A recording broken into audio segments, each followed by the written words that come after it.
y'all. I have someone so special on the show today. I have Dawnmarie Deshaies. Well, she's amazing. I'm already emotional and we just started. Through her health battles and emotional struggles, she's found her way to self-love, mindfulness, and embraced her new normal with MS. She is on a mission to give hope, share healthy tips, and pay it forward through her nonprofit, Dawnmarie Healthy Fit. She's a multiple sclerosis warrior. She's got her own podcast, and she has a new book called Finding the Sun Through the Clouds. Welcome to the show, beautiful. I just love you, and I'm so grateful that you're here. Thank you for being here. Amberly, thank you so very much. You yourself are such an inspiration to me. I've watched your story. I've read your book. You're such an incredible spirit and light.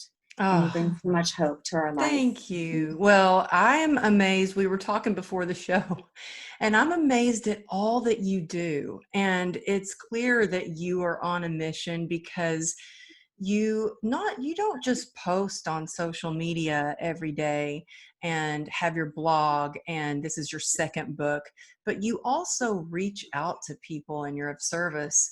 But can you tell us a little bit about you and your journey and what led you to where you are today? Well, my journey started years and years ago before I even knew I had multiple sclerosis.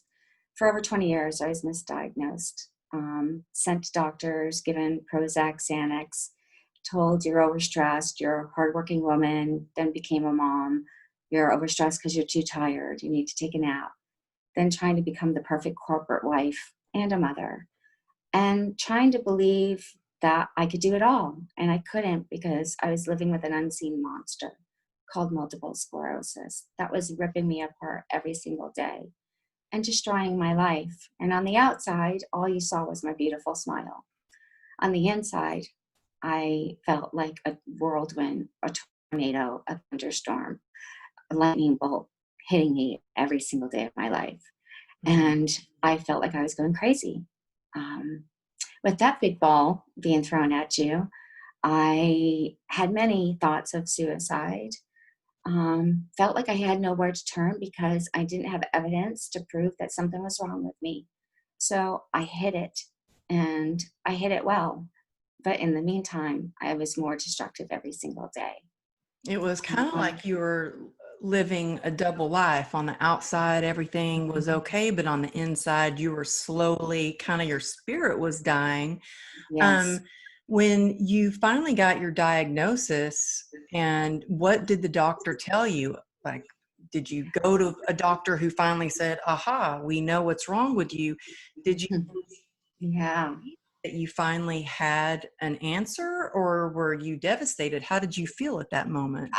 Actually, let me skip back 1 year before the diagnosis. I had a hysterectomy. I had multiple tumors throughout my uterus, and they had to take it away. And within that same year, the tumors then reappeared into my breasts, and I had to have a double mastectomy. At that point, I felt like I was just going to die. I ended up getting staph and MRSA infection in the hospital, being quarantined away from my family. Wow. Became completely paralyzed. That's when the doctors finally started to realize there really was something wrong with me. They did CAT scans, CT scans, you name it, brain scans, and a spinal tap. It came back in 2012 that I had multiple sclerosis, and the amount of the lesions that I had throughout my brain showed that I had been living with it since I was in my 20s. And Wow. it made complete sense to me. And when I finally was recognized by a female neurologist, no puns against men, but a female neurologist, Dr. Chowan, she did her own brain MRI and a spinal tap, and it all came back positive. And that day, I felt so relieved. Most people are scared and don't know where to turn, but I finally felt validated. And at that point in my life is where my life started to change. I finally spoke my truth to my family, to my friends, that this had all been going on. Robert and I completely remodeled our home to prepare for my wheelchair. I was paralyzed for months. After getting through Mm. that and learning that I could do it, and it was okay. And it was okay to say I needed help. That's a Going big learning through, lesson. yeah, I finally knew I could ask for help, Mhm. and that there was nothing wrong with me. I was still Dawnmarie, and I was going to find a way to beat this disease. Unfortunately, there is no cure for this disease. And with every day, I learned more. I did research, and my daughter said, "Mom, I get to do a tour overseas to Australia and Germany, and all of this through her school at Santa Margarita Catholic High School. She sang for the chorus. Sorry. Mhm. With that being said, I'm like, I can't do 14 days tour like that, Simone. I really want to go, but I can't do it. She's like, Mom, you can do it. I went with her. Mm. 14-day Wow. travel with 300 children Wow. Well, nonstop. I think that it's a blessing when you have children. For me, at my darkest moment, what pulled me through were my children. I thought, Mhm. I want to set an example of a strong, resilient mom who can get through things. And I remember there was a moment my daughter she had just started preschool, and it was a new school. And I remember thinking, I don't want to walk with crutches and I don't want to be in my wheelchair when I go to this new school, because no other mothers know that anything's wrong with me and I can pretend like I'm normal. And I remember trying really hard to walk without a limp. Well, their field trip was at the zoo, and our zoo has got hills and everything is really far apart. And I had such anxiety and such dread because I knew I was going to go, and I was so embarrassed because I knew that I was going to have to use a motorized scooter. And I thought, I'm going to have to face all these moms. They're going to Mhm. judge me.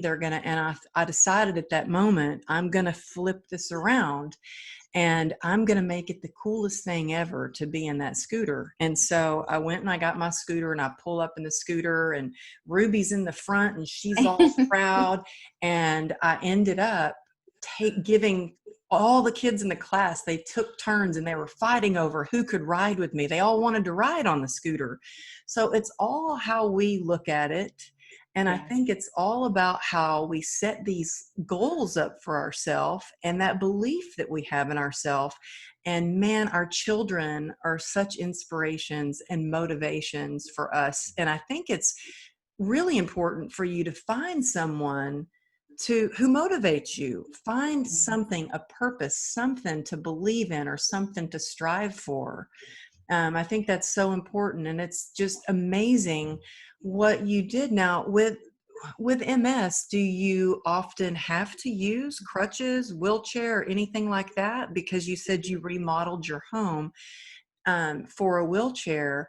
Do you Mhm. have to use a wheelchair, or do you choose to use a wheelchair sometimes? I have my walker and I have my crutches and the wheelchair. They're all in the garage, and I keep them there because they need to stay there because I don't want to become paralyzed again. So it's a mindset every single day.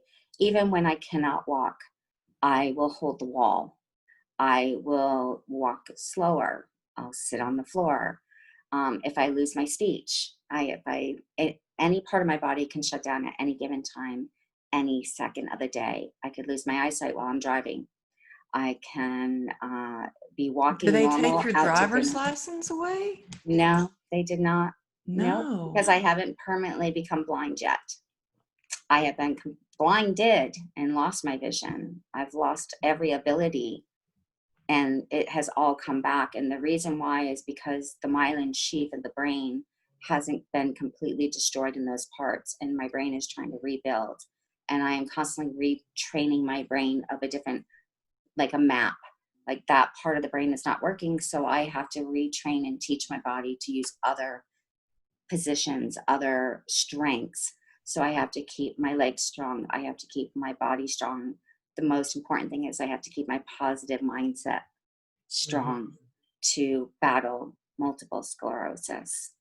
I am So so yeah, glad to hear you say that. And the reason, because for me, if you don't know me, I live with CRPS, which leaves me in constant chronic pain. It's a disease of the sympathetic nervous nervous system, system, yes.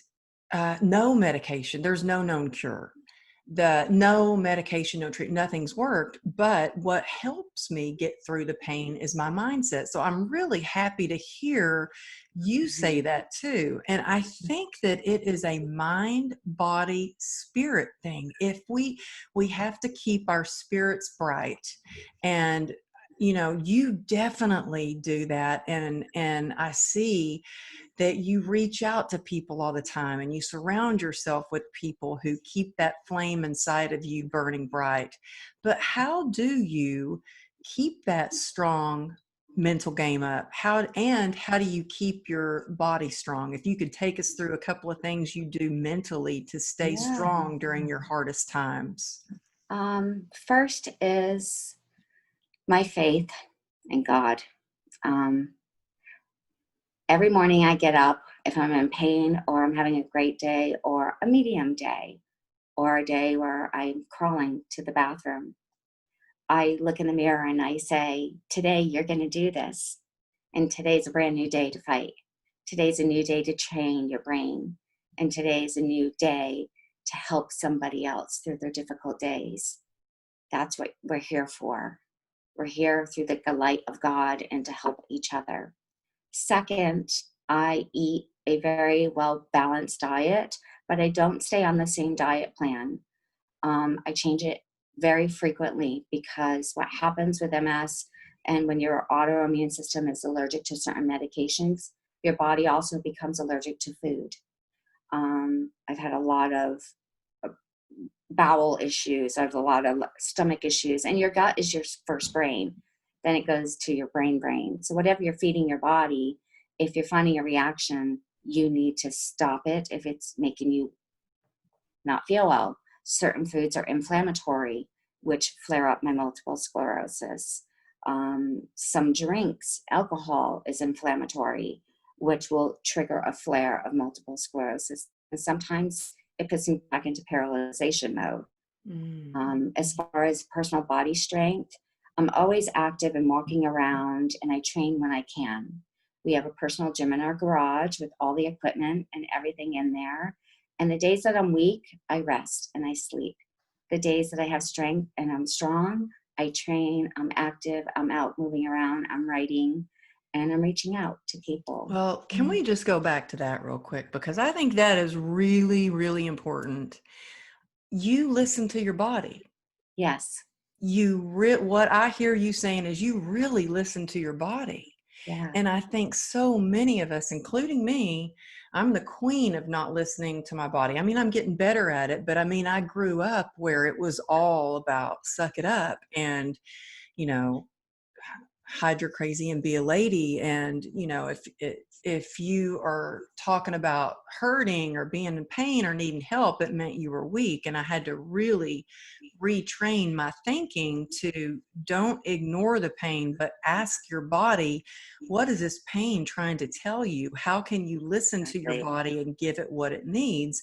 And it sounds like you really listen to your body, whether it's the food you're putting in your body, whether it's the rest that you need, or whether you need to push yourself a little bit more in the gym. Um, Exactly. the hardest thing for me is to rest. What do you do? Do you say, hey, I am giving myself permission to rest and I'm gonna, or how do you do that? Because I'd like to know, because I'm horrible at resting. I really will push myself to the point where I can't walk. And then I'm like, oh, guess I need to rest. Can't stand up anymore. And so I'm trying to learn to get to the point before that. There's just this healthy balance, I think, It is, between yes. giving yourself the gift of grace and resting, and then learning to push yourself further than you thought you could go. Was it hard for you to listen to your It body was, and learn how to do that? it took years to learn to listen from the day I was diagnosed until, just this past year where I finally have a massive team of doctors and from Western medication to Eastern medication and healthy natural meds. It took years, but it took years of me understanding the signs of my body and how far I could push before my body was ready to take over. My brain was going to shut me down. And when I get to that point, it's it's a do or die. It is get on the bed, put your blanket on you, turn on your air conditioner or your fan or whatever, meditate. I burn sage. I meditate and I put myself into a sleep. And some days it works, and other days my brain is nonstop, and I'm like, oh, I got to get up. I got too much to do. Mhm. But when you push yourself that far, your pain gets worse. So you have to give in. And Mhm. that's your own self-conscious telling you. It's kind of like the little good angel over here and the one over here that wants to keep working hard. Well, Mhm. you got to listen to the good angel that's trying to take care of you and just do what you got to do. Light a candle, rest. Because the better you rest, 20 minutes, 30 minutes, an hour, you can get back up and you have more strength to be focused to get through what you need to do on the next point of that Mhm. day or a month or year or moment in your life. Yeah, I think in when we're talking about rest, I think that goes with whether you're working from home. Most people are Mm-hmm. working from home now, and whether you're on a million Zoom calls back to back to back to back, and that takes a lot of energy to take a Yes. break and go out in nature. For me, I feel really blessed that I have a 12-year-old that if I don't take a break, she will be knocking on my door saying, Mom, come on, it's time to go to the barn or it's time to take the dog out. And so my daily reprieve is always Mm-hmm. getting out in nature. But I think that resting, whether you're working home at home, if you're Mm-hmm. working on the job out somewhere, or if you're a mom, I think moms are probably this might be one of the hardest times that moms have ever been through. I mean, I know for me, it's been a challenge because of working from home. And now we just found out that our school is definitely going virtual, all virtual. We thought we Yes. were going to hybrid for a little bit, and it's all virtual. So it can be challenging. Now you gotta. We've got to rest. We've got to listen to our bodies. And for me, if I always think, well, I want to set a good example for my kids. A lot of Mm-hmm. times, if you're not thinking, oh, I'm not going to do it for myself, I think, well, I'm going to do it to set a good example for my kids because I would certainly want them to do that, you Yes. know. But I'm Yeah. just amazed that you're able to listen to your body and do these things, and it shows because you have a real calmness about you. Oh, You thank do, you. and a light. You really have a light about you. What has been the hardest thing for you? I think physically, the hardest thing for you to overcome. Controlling everything.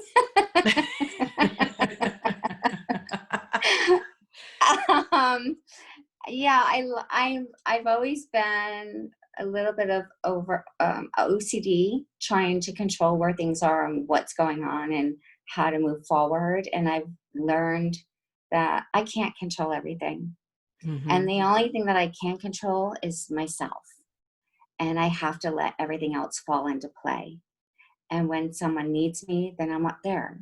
But I have to let my children fall apart when they are, but I'm there to pick them back up. I have to let my husband do his job and control what he's doing. And when he needs me, I'm here. And they all do the same thing for me. Yeah. So that would be the hardest thing that I've ever had to learn, because I thought always being in control was the best thing I could do for myself, but it actually was the worst thing.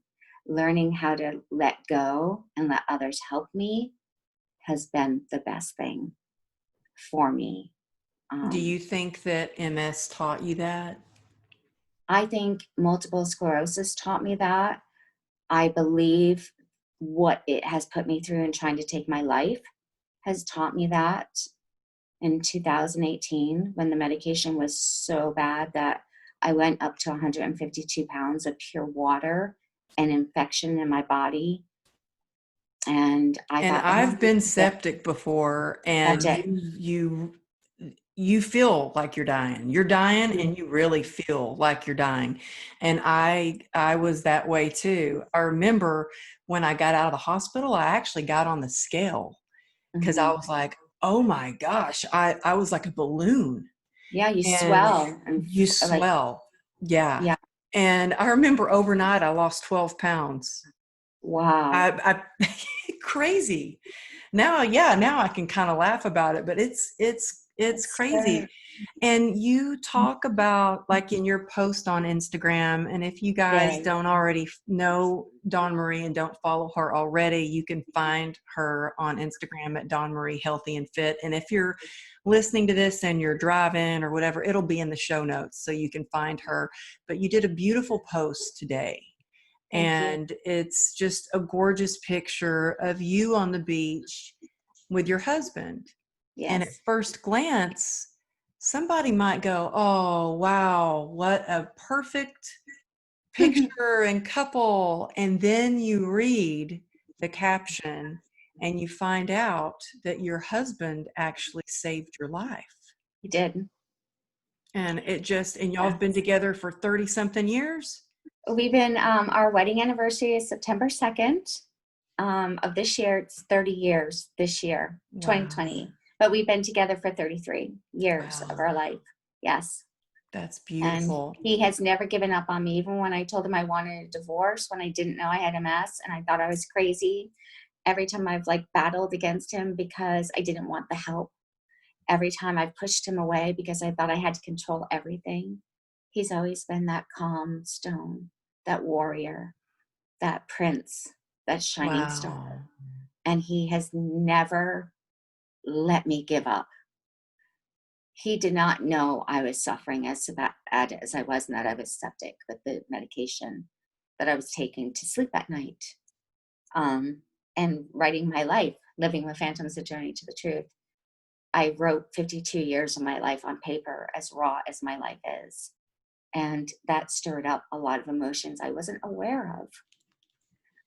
And taking the medication kept making me sicker and sicker.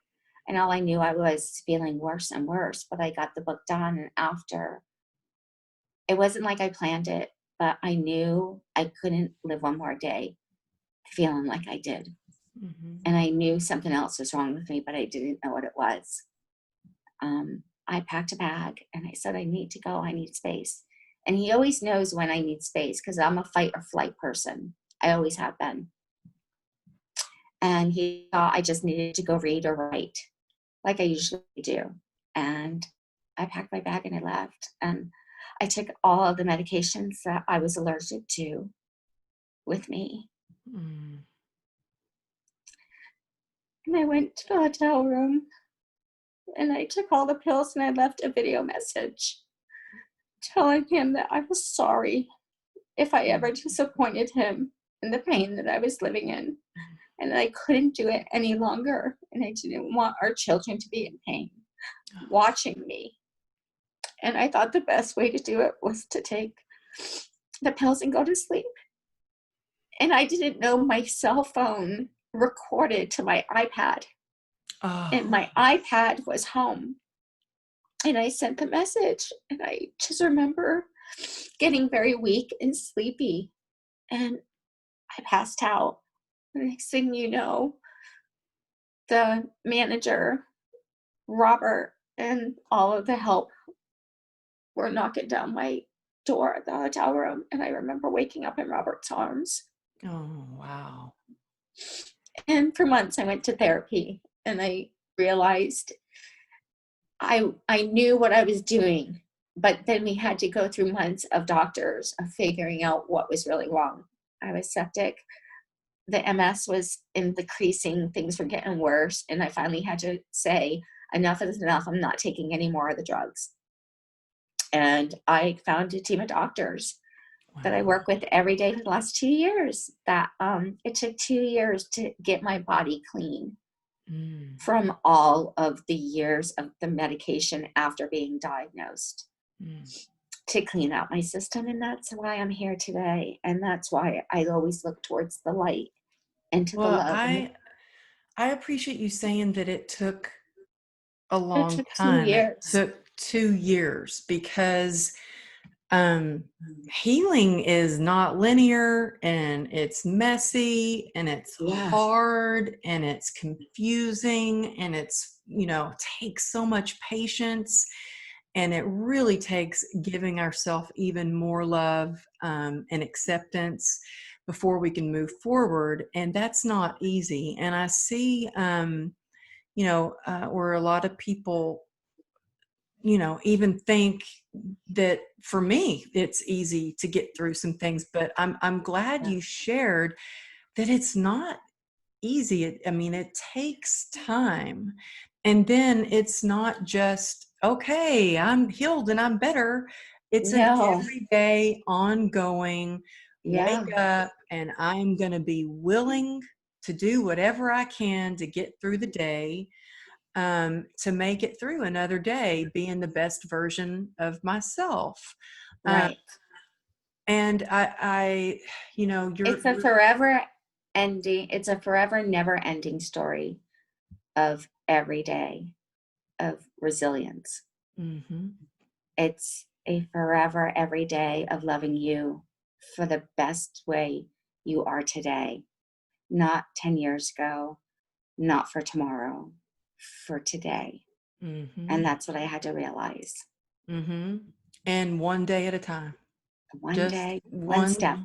one day and one step. Yeah. And so now you do so much for others. You have a nonprofit, Yes. and you have a new book coming out. And Yes. I'm so excited I can't wait to read your new book. I will send Um, you the copy as soon as I get it in my hands on Thank you. Friday. And now, where can people find your new book? The new book is published by Fulton Books. It's called Finding the Sun Through the Clouds by Dawnmarie Deshaies. And Fulton Books will have it in Barnes and Noble, Apple Play, Google, Kindle, ebook, Will it be on Amazon? EPUB, and it will be on Amazon as well. So as of Friday morning, when I get my big package of the author books, I have to look through, make sure everything's good. And then it goes into massive printing. And in 2 weeks after that, it will be for sale. And Oh, I'm putting it, that's so yes. exciting. What The is book this? talks about the tragedy and the disruption and what the disease does to us as rare and as positive form as I could tell it. And it also has a self-help section in the back on how Wow. I live my life and how I move forward every day, and to never give up on you because you're the best advocate of your life, I and love to love that. yourself for who you are. Whether we say we're damaged, but we're not damaged. We Oh, say you we're know broken, what? but we're not I broken. I actually had a guy that I was dating that told me I was damaged goods, and this was before I was diagnosed with CRPS. He told me I was damaged goods. Oh, Thank goodness I I kicked hope you him to the punched him. curb. Kicked him to the curb.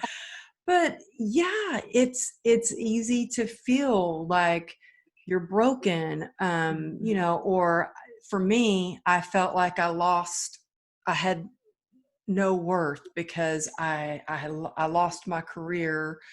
I had to completely reinvent myself and do things differently and redefine what worthiness was for me. Did Yeah. you struggle with self-worth when you were diagnosed, or did you go straight to, oh, I finally know what's wrong with me, and you felt okay? I struggled with self-worth for years prior to my diagnosis. The day of my diagnosis was one of the, other than getting married and having children, was one of the greatest days of my life because I was validated. After that, I had to learn, and I continued to struggle. And I thought I was doing well, and I would fall back into that dark path. And then I continued to struggle. It wasn't until I realized I'm the best I'm going to be every day that I get to be me. And that is, I wake up one morning and I'm paralyzed. I wake up the next morning and I'm feeling great. I wake up another morning and I've lost my eyesight. So I don't look forward to being me tomorrow. I live in the me today with the light and the journey of today. And that's what I try to reach when I write my poetry. That's what I try to reach out to when I know that someone's really having a tough day. And you don't have to have MS. I reach out to you just because Mm-hmm. I love your spirit. I love what you're sharing. And you help me every day, just like I found you. Mm. Well, I connected with you right away. After we met, I felt like we knew each other For forever. years. Yeah. When you have somebody that might be listening, who might be struggling, and you talk about light, to me, light is like the spirit, our spirit, what keeps Mhm. our spirit bright, what keeps us feeling alive.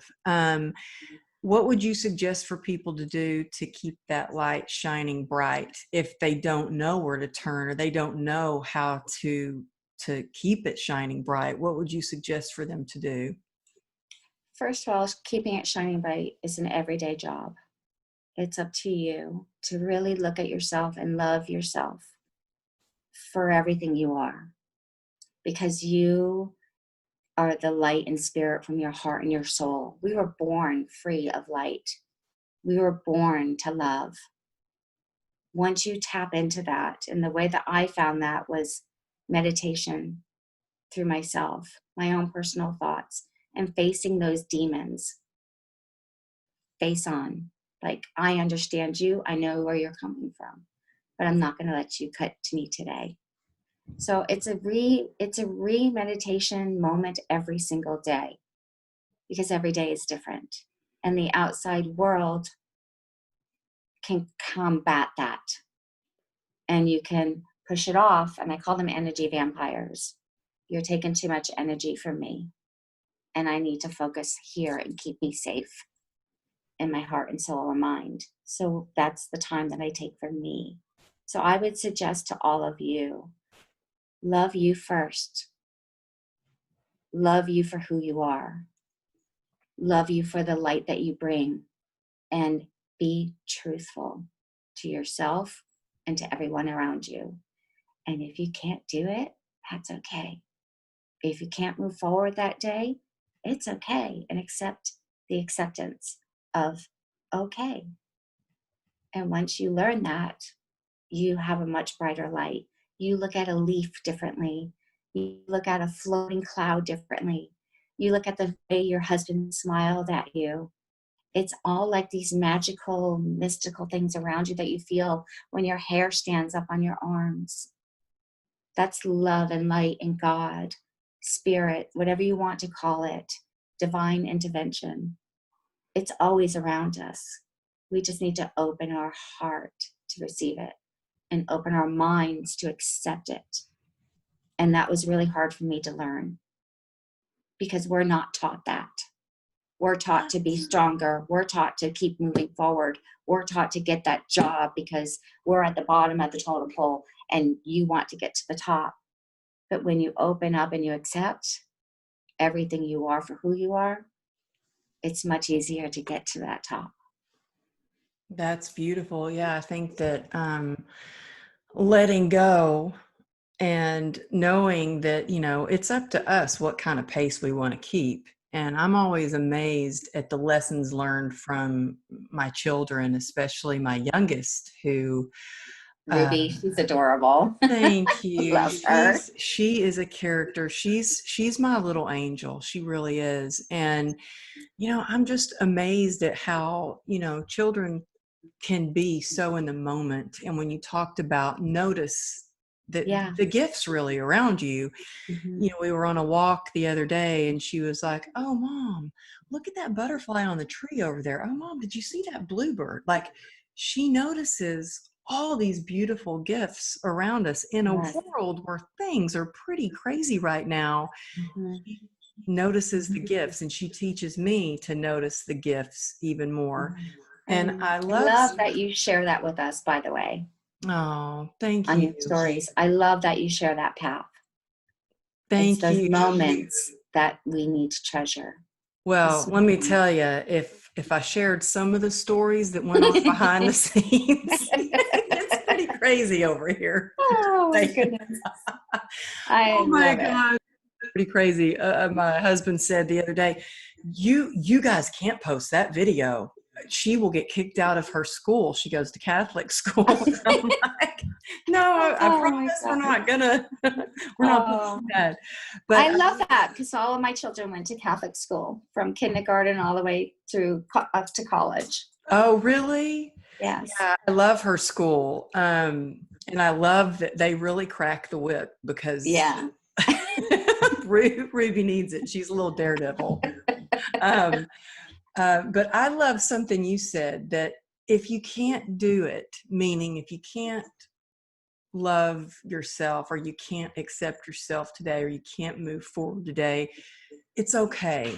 There's Mhm. tomorrow. And because there was a time when I did not love myself at all. And I hated my leg. I hated the way it looked. I hated the pain that I had. And I was in total denial. And it wasn't until a doctor helped me. He actually helped me love myself he looked at my leg a little differently. And then I thought, well, if he can do that, maybe I can do that too. And my husband loved me before I loved myself. And it sounds like your husband really loved you through a lot too. And He I loved think, me before I even knew myself. mm, Yeah. well, We have amazing maybe we can husbands. have a double date someday. I We're have a gonna feeling have they would get to. along too. They would. Now I know you have a busy schedule, and I just have a couple more questions. Yes, go ahead. Let's see. I wanted to know, how do you find the energy and the motivation to do all that you do? Because you post on social media like a rock star, and you get phone calls every day, and you do your show. How do you find the energy to do that? One, taking time to rest. Two, constantly working with my doctors on the natural healing path. And every 3 months, I do blood work.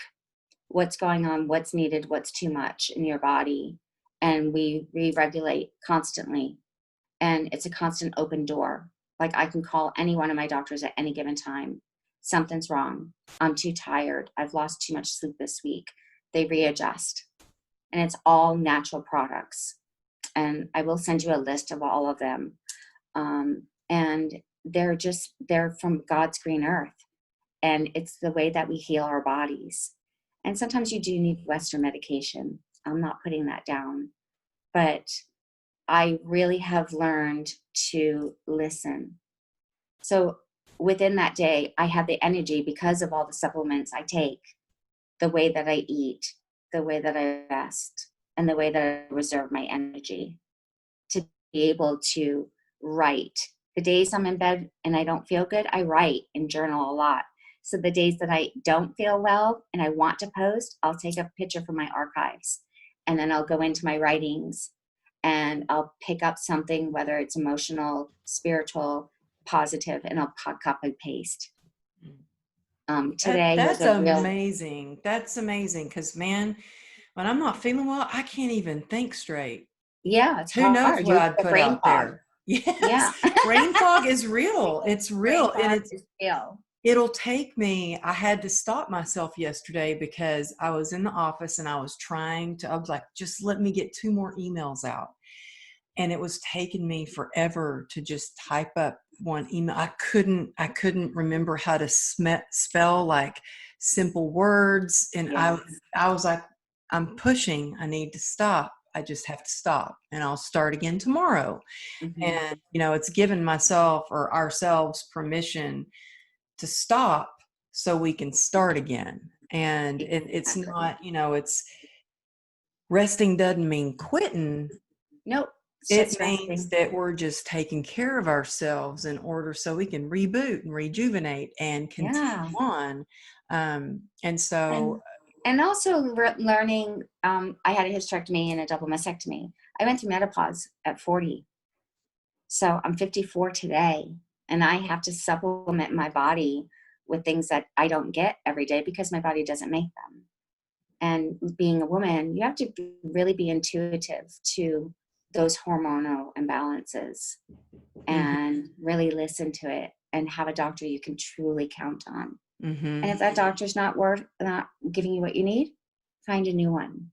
Yeah, I think it's so important to have the right doctor, and not easier said than done, not always an easy thing to do. It sounds like you have a No, great team of I doctors. do. They're Is all in that one, Redondo. They're all in Redondo Beach.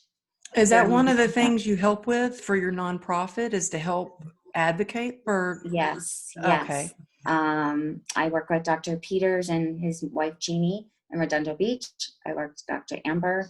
I work with my neurologist. And then I work with, your normal doctors, your OBGYN, all of that. But, really taking care of you first has made me where I am today. And before, I ate crap. I did whatever. I was the snack chip potato lady. The M&Ms. Yeah. But Yeah. it's true. What we put in our gut, what we put in our stomach affects our mind, our brain fog, our function, our stress levels. And I fall off the wagon when it comes to wanting the potato chips and, the extra things that I shouldn't I have. hear you. Oh my But gosh.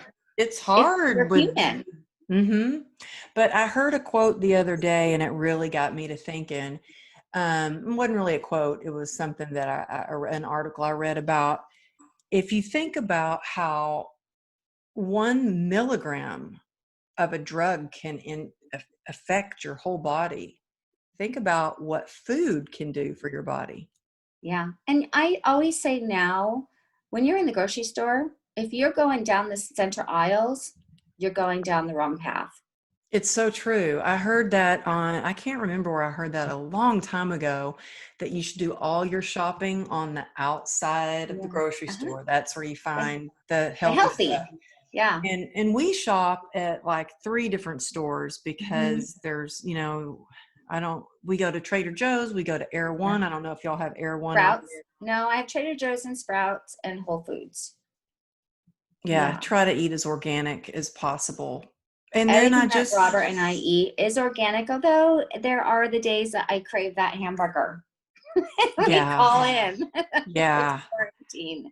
But yeah. then I have to say, is it worth the pain for the next week? Mm-hmm. And, this past few days have been really tough on me with the pain. And that's why I decided to share a post today about what happens to us living with chronic illnesses or even just mental illnesses. But Mm-hmm. it's okay to tell your truth and to take care of you and not to feel selfish. The So, truth will set you free. exactly. Yeah. Mm-hmm. Well, And you have taught us all that. And oh, I'm grateful for you. thank Honestly, I'm you. really Well, grateful. I'm still learning, and I love learning from you. I feel like I have so much more to learn, but that's one of my favorite things, is just to continue learning and growing. And Mhm. that's one of the reasons I love doing the podcast, is because I learned so much from each guest. Yes. And I always ask every guest, and everyone's always had a different answer, and I love it. What is your definition of resilience?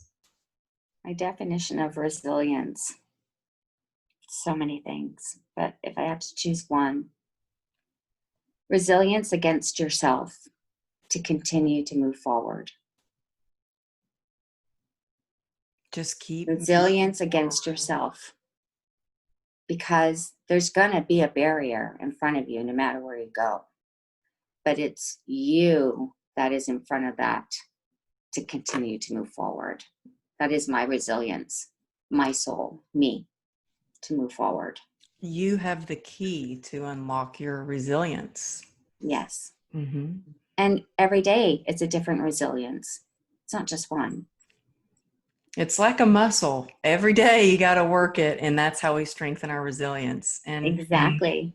thank you so much for taking the time to share your story, your wisdom, and your hope. And I can't wait to read your book. Tell people the best way they can find you so they can all reach out to you. Yeah. The best way you can find me is at Dawnmarie Healthy and Fit on Instagram. I'm always on there, and I have my link tree where the book will be on, where you can go there and go straight to purchase the book. And in that, on my stories and on my page, that's where I'll be posting where you can purchase the book, and my website as we keep continuing to build it and move forward for the nonprofit. And if you ever need a hand, I'm here. But Well, Dawnmarie Healthy and Fit is where I'm always at. thank you. Thank you so much, beautiful. Thank you for being on. Thank you so much, Amberly. You truly inspire me, and I'm honored. Thank you. Thank you.